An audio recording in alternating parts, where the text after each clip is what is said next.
คลิปนี้ผมจะพูดถึงเวกเตอร์องค์ประกอบหรือองค์ประกอบของเวกเตอร์จากรูปผมวาดเวกเตอร์ A โดยให้หางอยู่ที่จุดกำเนิดในระนาบ x y เวกเตอร์ A ที่ผมวาดขึ้นนี้จะทำมุมเซตากับแกนบวก x เดี๋ยวขอชี้แจงเกี่ยวกับข้อตกลงเกี่ยวกับการวัดมุมเซตาก่อนนะครับจะได้ใช้ให้ถูกต้องมุมเซตา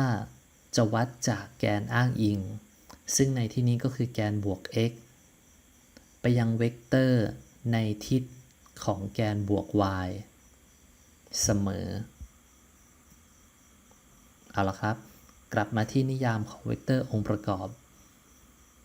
เวกเตอร์องค์ประกอบของเวกเตอร์ A หรือองค์ประกอบของเวกเตอร์ A ก็คือ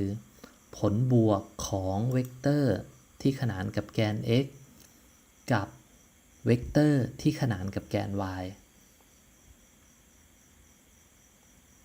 ถ้าเราดูจากในรูป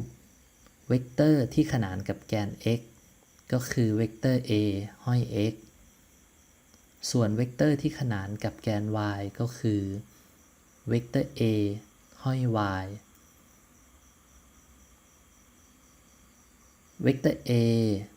ห้อย x บวกกับเวกเตอร์ a ห้อย y มีค่าเท่ากับเวกเตอร์ a เราจะเรียกเวกเตอร์2อันที่บวกกันแล้วเท่ากับเวกเตอร์ a ว่า